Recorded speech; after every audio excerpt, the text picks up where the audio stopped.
aqui do canal, das páginas Domine a Sua Obra. Meu nome é Maria Fernanda, sou arquiteta, sou sócia da consultora Opel e eu ajudo arquitetos e engenheiros recém-formados ou se formando a buscarem um crescimento, um sucesso na carreira da construção civil através do domínio da prática do dia a dia de obra. Eu vejo que existe um gap muito grande daquilo que a gente aprende na faculdade e do mundo real, que acaba que a gente aprende muito o que é, mas não como fazer. Então cria aquela dúvida, né, de como começar. Serviço preliminar de uma obra realmente é apenas limpeza do terreno, como se faz realmente a parte burocrática, como é que funciona tudo isso, né? E eu vejo que existe muito esse gap e eu tive muita dificuldade no início até alcançar realmente o que hoje eu considero o domínio de obra. E a minha intenção com o canal, com as páginas, é justamente conseguir trazer para vocês tudo aquilo que eu gostaria que existisse na época que eu buscava, quando eu estava lá no início, penando para realmente buscar conhecimento de prática profissional e que eu me vi ali com muitas dificuldades, né, no início. E aqui hoje eu quero trazer um tema para vocês que é um tanto quanto polêmico dessa retomada, né, da construção civil e como eu vejo que tem acontecido com as pessoas, sabe? Que eu vejo que durante a pandemia, durante a crise ali, durante as expectativas ruins ancoradas em relação ao mercado, né? E a questão da construção civil, a gente ficou assim, né? Um pouco sem saber como é que ia ser, porque no ano de 2019 existia uma especulação muito grande de que teríamos um ano de 2020 maravilhoso e que teria um boom da economia em relação à construção civil e que estavam até criando umas especulações aí de bolha de mercado, né, do mercado imobiliário, enfim, isso tudo antes de acontecer a pandemia. E quando veio o Covid, quando veio a pandemia, com a retração do mercado, com todas as pessoas que perderam os empregos, né? Toda essa questão de ficar dentro de casa por responsabilidade, né? Enfim, criou-se aquela... E aí, como é que vai ficar? A construção civil vai conseguir? Como é que vai... O que vai acontecer com a construção civil em si? E acontece que a gente, né? O nosso mercado, o nosso setor conseguiu passar pela pandemia um pouco mais tranquilo, vamos dizer assim, do que o restante, alguns outros setores, né, que a gente vê que acabou ficando mais prejudicado, né? A gente foi considerado aí como serviços essenciais, então não houve obrigatoriedade de se parar, né, de se fazer quarentena das obras. Então, o que mais ocorreu durante boa parte aí da pandemia, ainda estamos em pandemia, né? Não existe vacina, né? Ainda temos aí que tomar muitos cuidados, foi a questão de adiar os lançamentos, né? A gente via aí grandes líderes, Tecnisa, enfim, de várias grandes empresas aí, falando realmente que iriam adiar os lançamentos, né? Da própria... várias construtoras grandes aí, a gente via isso acontecendo. E ao mesmo tempo, nós estamos vivendo um momento, né, da nossa política econômica monetária, ela está um momento de expansionismo. E o que é isso, né? Eu vou dar uma breve explicação aqui da parte de economia, eu espero que vocês fiquem comigo aí até o final, que a gente vai trazer a parte de obra também, só para a gente ter uma noção, assim, mas bem rapidamente, tá? Bem brevemente, só para a gente ter uma noção do que é essa política monetária e expansionista. Basicamente, nós temos duas políticas econômicas no nosso país, a política econômica fiscal e a política econômica monetária. A política econômica fiscal tem os seus instrumentos e a política econômica monetária tem os seus instrumentos. Os instrumentos da política econômica fiscal, eles controlam os gastos do governo, com os investimentos do próprio governo, no país em si, os gastos, né, com os funcionários públicos e etc., e com os nossos impostos, né? A política econômica fiscal do nosso país ainda não está naquelas coisas, né? A gente vê aí vários déficits, né? De que o governo acaba gastando muito mais do que se arrecada. E existe uma arrecadação muito gigante, né? Porque vemos e convenhamos, os nossos impostos já são muito altos. E a política econômica monetária. Essa política econômica monetária, é que traz essa maior tranquilidade que a gente está sentindo hoje e o que fez com que a Caixa, por exemplo, trouxesse novas opções de mercado, de crédito e etc., para que a gente pudesse investir, né, em casa, enfim.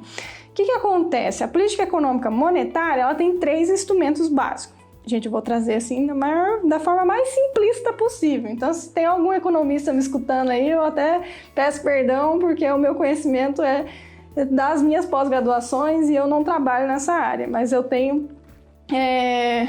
conhecimento aí dos fundamentos, tá? A política econômica monetária tem os seguintes instrumentos. Ela trabalha com a taxa de redesconto, depósito compulsório e os juros. Vamos lá! O que é depósito compulsório? É que é assim, o banco, ele pega, por exemplo, o dinheiro, deixa eu ver, a Letícia, e ela me pôs, eu sou o banco. E ela me deu aqui R$10, tá? E eu vou guardar esse dinheiro dela. O que o banco faz? Ele multiplica esse dinheiro. Então eu pego os R$10 que a Letícia me deu e eu vou emprestar para outras pessoas para gerar juros, né? E vou cobrar juros dessas pessoas. Só que existe a possibilidade da Letícia vir e sacar o dinheiro dela. Então o depósito compulsório, ele trava um pouco essa multiplicação do dinheiro dos bancos, tá? Então o que acontece? Dos R$10 que a Letícia depositou aqui no Banco Maria Fernanda, o depósito compulsório é uma taxa que restringe o quanto desses R$10 da Letícia que eu posso sair emprestando e cobrando juros para os outros. Então, o depósito compulsório é basicamente isso. É uma segurança, porque se todo mundo sacasse dinheiro ao mesmo tempo, o banco iria à falência, vamos dizer assim.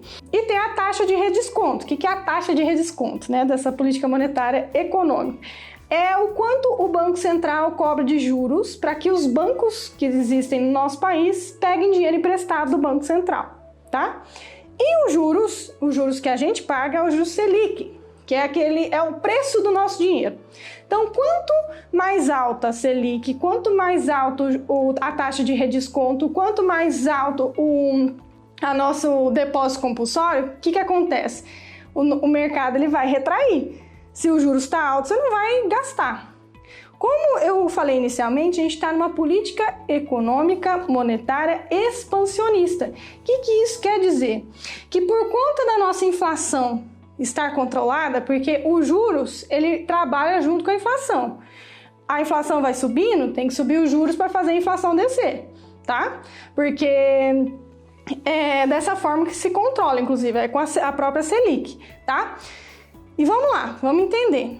Quando a gente tem uma política econômica monetária expansionista, o que o governo quer que a gente faça? Que a gente aumente a liquidez de mercado, que a gente coloque mais dinheiro no mercado, que rode mais dinheiro ali ó, na economia, que a gente aqueça a economia. Por quê? Porque ela está desaquecida. Se existe uma inflação baixa e não está rodando dinheiro, ele reduz os juros. Reduz todos os juros. Então, o banco ele vai ter um preço para pegar emprestado do Banco Central, que é a taxa de redesconto, bem mais baixa. O banco em si tem uma taxa lá do depósito compulsório bem mais baixa, ou seja, ele pode multiplicar mais dinheiros lá, que a Letícia me emprestou os R$10, eu posso multiplicar mais dinheiro. Quando a gente está numa política econômica restritiva, acontece o contrário. Você tem um juros alto, então o preço do dinheiro alto, que daí o que a gente precisa? A gente precisa que o mercado desaqueça. Então, que saia dinheiro do mercado. Então, o depósito compulsório vai subir, ou seja, a taxa de depósito compulsório, eu, banco, vou pegar o dinheiro, não posso sair espalhando para todo mundo todo esse dinheiro, né? Ninguém pode, mas o dinheiro, os R$10 que a Letícia lá me emprestou para eu, banco, eu não posso sair criando dinheiro, emprestando para várias outras pessoas e cobrando juros dela. Vai ser uma taxa maior de depósito compulsório. Se antes eu podia emprestar dos R$10 que eu recebi R$5 para uma galera, agora eu só posso emprestar 3, tá? Para cobrar juros. A taxa de redesconto se agora eu estou numa política monetária restritiva, o que acontece? O Banco Central vai cobrar bem caro para os bancos se eles quiserem emprestar dinheiro do Banco Central. E a taxa de juros Selic, que é a nossa taxa que a gente sente na pele, é o que sobe, vamos dizer assim. A gente vai ter um custo de dinheiro mais caro, um custo de crédito mais caro. E emprestar dinheiro para construir uma casa, por exemplo, vai custar mais caro por ano. E nós estamos numa política econômica expansionista, até por conta dessa retração e desaquecimento do mercado durante a pandemia, que as pessoas, por conta de uma ancoragem de expectativa pessimista, porque não sabe o dia de amanhã, na pandemia, o que aconteceu? Parou de gastar. Então a gente tem que começar a fluir esse dinheiro. Por isso que a Caixa Econômica veio com essas taxas mais baixas, por isso que a gente tem esse incentivo, né, com juros mais baixos por conta da inflação controlada, de gastar, de aquecer a economia, aqueles que têm dinheiro, de colocar o dinheiro na economia. Beleza. O que tudo isso tem a ver? Vamos lá, gente. Vamos juntar. A gente entendeu agora o que é uma política monetária expansionista. E a gente entendeu que isso é de acordo com a nossa inflação. Se você for olhar no site do Banco Central, o que acontece no site do Banco Central? Existem lá as expectativas de mercado futuro e tem uma planilha que chama Focus. Nessa planilha Focus, você consegue ver as expectativas de juros para os próximos anos. E se você for acompanhar a própria inflação, o que acontece com a nossa inflação? Ela já está dando sinais ali que está começando a querer subir. Ou seja, daqui a pouco o nosso juros vai ter que subir um pouquinho também para controlando a inflação. Tanto é que na planilha Focus, em 2022, prevê uma Selic de 4,75% e não de 2%, como a gente está vivendo agora. Então vai ter esse crescimento dos juros. Por que eu tô falando essa coisa toda? E o título da live é tipo, como que eu vou aproveitar a retomada da economia, da construção civil e etc, né? Como que eu tô aproveitando ou não? Por que eu vim com tudo isso? Para que a gente perceba, porque tem muita gente que tá tudo bom, agora a Caixa tá com juros baixos e se acomoda. E faz o quê? Não busca conhecimento, tá? Não busca aprimoramento, não busca aprimorar realmente a carreira profissional, porque daí vai o quê? Vai aumentar a disponibilidade de empregos. Mas vamos lá, porque muitos aí podem até estar falando, poxa, agora sim saí da faculdade, agora sim eu vou conseguir, vou atrás, agora é o momento de eu investir em mim, vou sair errando que se aprende, vou pegar a obra aí e vou aprender na marra aí a como executar, já que a gente não tem isso na faculdade, existe esse gap aí, essa diferença de que quando a gente está na faculdade a gente aprende muito o que é e não a como fazer. Vou aprender na raça, bora na raça. Só que vamos pensar o seguinte, é justo. Vamos pensar no seu pai e na sua mãe. Agora vamos botar esse assunto econômico do lado aí. Vamos pensar no seu pai e sua mãe, que juntaram muito dinheiro ali, o dinheirinho da vida deles ali por um bom tempo, por muito tempo lá, 350 mil. E resolveram construir uma casa. Eles têm um terreninho lá, que eles já tinham lá, que tem uma casinha no fundo daquele terreno, um matagal e umas árvores ali na frente. E eles finalmente conseguiram juntar um dinheiro para poder investir e construir a casa dos sonhos deles. E eles contratam a Maria Fernanda, recém-formada, não sabe muita coisa, tem muita boa vontade, está pronta para o mercado, quer aprender na raça e fala, não, pode vir que pode me dar que eu vou dar conta do recado. E eu começo a querer construir, faço lá o projeto pessoal, o pessoal ficou muito feliz, muito bacana. E eu ali, querendo adiantar o projeto, querendo fazer o negócio mais rápido, falo assim, não, vamos fazer o seguinte, já vamos contratar um maquinário, tá lá na aprovação lá, já vamos contratar um maquinário para já ir demolindo. Veja bem. Aí beleza, nossa, pega lá uma retroescavadeira, que lá na professora falou uma vez lá na faculdade que retroescavadeira serve para demolição. E a casa é no fundinho, viu? Beleza, lá na divisa do terreno. Começa a demolição ali da casinha, etc. Eles começaram pelo fundo, pela casa, deixaram as árvores ali de lado. Começa a demolir tudo aquilo ali. E o vizinho vem correndo, o vizinho do fundo, vem correndo chamar a atenção lá. Ô, Maria Fernanda, você tá doida? Tá ruindo a minha casa. Aí você vai dar a volta, entra lá no vizinho de fundo e percebe que a casinha de fundo que tava lá, que você mandou demolir, que você nem tem o projeto aprovado ainda, tá lá para aprovação. O que acontece? Por conta da brusquidão das máquinas e do impacto dessa retroescavadeira, e era uma parede ali de divisa, tanto da casinha que você está demolindo quanto do vizinho, começou a trincar, não só trincar, como a rachar essa parede de divisa, que era uma parede que inclusive estava segurando ali uma estrutura do telhado. Veja bem que meleca, você já começa com custo, porque daí você vai ter que reformar esse pedaço, você vai ter que refazer esse muro, você vai ter que reestruturar ali para não cair o telhado, já que esse muro que estava segurando o telhado, você já começa com gasto sem ter nem aprovado o projeto. E morrendo de medo, né? Porque, poxa, nem aprovei o projeto, se der meleca aqui, esse vizinho me denuncia, lá vem a prefeitura para me multar também, né? Beleza, você dá continuidade na obra, o vizinho tá bem chateado com você, e você fala, ó, aproveita que a escavadeira tá aí, vamos limpar então o resto do terreno e tira essas árvores aí. O que acontece? O vizinho vê você fazendo isso, ele já tá pé da vida com você. Ah, quer saber? Chama a prefeitura e denuncia que você tá tirando as árvores de lá, porque ele sabe que você não aprovou ainda o projeto, e daí você toma multa dobrada. Porque você não pode tirar nenhuma árvore de dentro do seu lote, de dentro do seu terreno, sem a permissão da prefeitura. Então, se aí a prefeitura vem, sabe que você está demolindo uma obra sem permissão, sem alvará, sabe que você está demolindo árvore, né, tirando árvore sem permissão, agora já tem conhecimento que você está, inclusive, estragando a casa do vizinho e você já começa a gerar uma penca de custo antes mesmo de começar a obra. Olha só que maravilha, hein? Vocês não, né? Eu, Maria Fernanda lá, recém-formada, né? E daí o casal, tua mãe e teu pai ali começam a ficar bem chateado, poxa vida, aqueles 350 mil não vai dar, não vai ter como, não vou dar conta de construir isso daí, é melhor a gente começar a olhar a linha de crédito para começar a emprestar dinheiro e etc, porque não vai dar certo, desse jeito que tá indo não vai dar certo. Beleza. Vamos dizer que depois que conseguiu aprovar, a prefeitura liberou lá as licenças, porque daí você já arrancou as árvores mesmo, você só pagou as multas lá, deu certo, limpou o terreno, vai começar a fundação, teoricamente teria que começar a fundação. E aí eu lembro, né, eu lá, Maria Fernanda, recém-formada, que tô ali indo pro mercado para ir na raça, aprendendo os erros, começa a lembrar da aula lá de fundação, que o professor falou que tinha que fazer sondagem, né?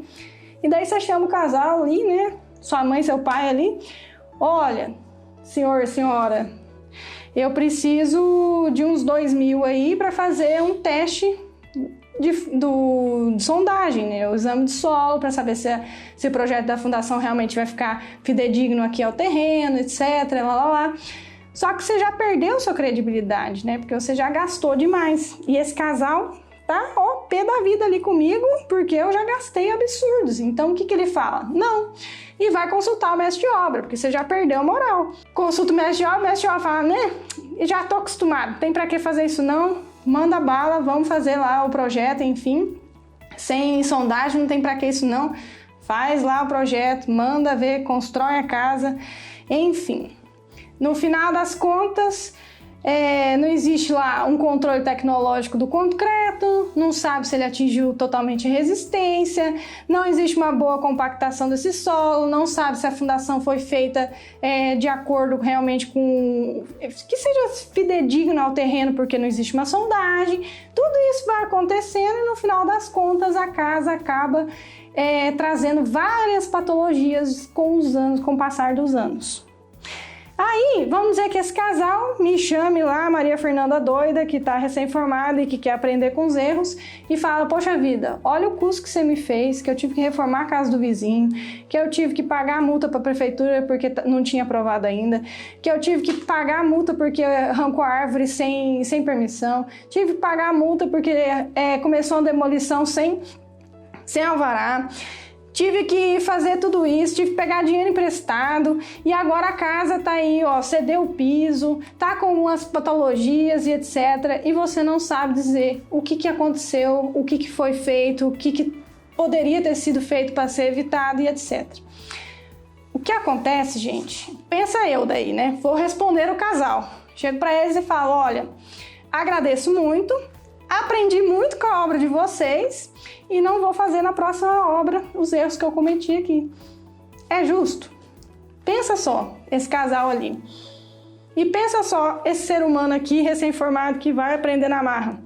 Gente, muitos de vocês têm essa visão agora. Poxa, a melhor forma de eu aproveitar a retomada da construção civil depois dessa crise e aproveitar essa onda de crescimento é me lançar e começar a construir. Mas para isso você tem que saber e tem que ter domínio da prática de obra sim, antes mesmo de entrar na construção, antes mesmo de começar a construir, antes mesmo de criar um cliente, porque é uma responsabilidade muito grande. Pensa nesse casal que juntou a vida inteira lá o dinheiro de 350 mil para colocar na mão de um profissional que é formado, né? Nessa nossa história hipotética aqui, que é formado, mas que se lançou no mercado com a intenção de aprender com os erros. Então, gente, o que eu tenho para dizer para vocês nesse momento? Em primeiro lugar, crises vão e vêm. Quem se mantém no mercado? Quem consegue garantir a qualidade do próprio serviço, certo? Quem consegue garantir ali o serviço que faz. Porque independente de crise, quando não está na crise, que tem uma demanda gigantesca lá, tipo, de serviço, né? Tem obra para tudo que é lado, tem espaço para aqueles que fazem mais ou menos ou para aqueles que não sabem o que estão fazendo. Que não tem intenção de fazer mais ou menos, mas que não sabem o que estão fazendo. Tem espaço para essas pessoas. E quando a gente entra numa crise, o que acontece? Só vai ter espaço para aqueles que realmente sabem o que estão fazendo, que realmente conseguem comprovar a qualidade daquilo que faz. Segunda coisa que eu queria trazer para vocês. Essa retomada da economia não é para sempre. A gente já está tendo sinaizinhos aí de um crescimentozinho da nossa inflação e que daqui a pouco os juros vai começar a subir de novo. Porque essa é a política econômica do nosso país. Ela não é para sempre expansionista. Porque se fosse para sempre expansionista, que seria maravilhoso, aumentaria demais a inflação, porque daí você está injetando demais, aquecendo demais a economia, né? Injetando muito dinheiro ali no comércio, no mercado, enfim. Então, não pode ser dessa forma, ou seja, vai ser expansionista, vai ser restritivo, vai ser expansionista e vai ser restritivo. Uma boa gestão de uma política econômica é quando você tem essas variações dos juros que são pequenas, mas você vê, para 2023 a gente já tem aí, hoje a gente tem 2% de juros, né, na nossa Selic, mas para 2023 a gente já tem uma previsão de 6%. Então, a gente não pode levar em consideração, tipo, agora é o momento de sair que nem louco para construir, sem ter essa responsabilidade, achando que vai ficar assim para sempre, e não buscar, que é o que eu quero trazer aqui para vocês, aprimoramento, tá? Não é porque a economia está voltando, não é porque a construção civil realmente não vai ser tão afetada quanto a gente pensou que poderia ser durante essa crise, durante essa pandemia, que você tem que deixar de investir em você, de investir nos seus conhecimentos, porque crises virão. Essa não foi a primeira, não vai ser a única. E as pessoas que continuam e que se perduram através das crises são aquelas que realmente comprovam que dão conta do recado, que têm qualidade de serviço, que conseguem fazer com que os clientes, os portfólios, né, sejam propagandas boas e não ruins. Porque, poxa, pensa você construir, porque, gente, uma edificação fica no mundo aí quantos anos? São décadas, gerações. Então, a gente não pode se lançar no mercado à torta à direita, na melhor das intenções. Não, eu vou aprender na raça, vou aprendendo errando mesmo, porque não é justo com esses primeiros clientes, tá? Então, por isso que eu quis trazer essa reflexão para vocês. Como que vocês podem realmente aproveitar a retomada do nosso mercado aí da construção civil? Aprimorando os conhecimentos de vocês, principalmente nessa questão de obra. O tema geral, o resumo dessa live era justamente essa parte, sabe? Que eu me preocupo, da mesma forma que eu me preocupei no momento que a gente estava em retração, em crise, que as pessoas pensavam, poxa, se tá ruim para todo mundo, eu não vou buscar nada, vou ficar aqui quietinho no meu canto, quando voltar a economia que eu busco me aprimorar, que eu busco conhecer mais, etc. Eu me preocupo também com essas pessoas, com a retomada da economia, não, vamos lançar no mercado, vamos vender na marra. Porque não vai ser justo aí com esses primeiros clientes, que nem a gente viu aqui durante a live, né? Então era isso, pessoal. Bom, pessoal, era isso que eu queria trazer para vocês. Espero que vocês tenham gostado. É só uma reflexão realmente, que eu me preocupo um pouco com essa parte. A gente tem que buscar. Eu falo do meu curso, mas não necessariamente tem que ser comigo, tá? Eu busquei esse conhecimento sozinha, foi mais árduo, foi mais difícil, demorou alguns anos, mas eu dei conta, consegui buscar aí. Eu não fui, vamos dizer assim, eu tinha muito medo de sair, me lançar no mercado e pegar os clientes e simplesmente aprender errando e botar a cara a tapa e só. Eu tinha muito medo dessa responsabilidade e desde o início eu sempre busquei esse conhecimento, domínio de prática de obras e foi bem árduo, né? Por isso que eu cheguei para vocês aqui no início do vídeo e falei, tudo que eu tento trazer aqui no canal, nas páginas, é justamente aquilo que eu buscava no início, lá quando eu me formei, quando eu estava ali como responsável de uma obra, e que eu tinha muitos e muitos medos, muitas inseguranças e que não tinha essa noção do como realmente que as coisas acontecem, como que vai sair do papel e virar uma edificação de verdade.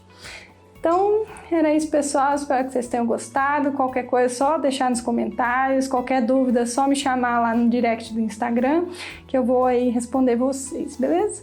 Até o próximo vídeo. Até mais. Um beijo.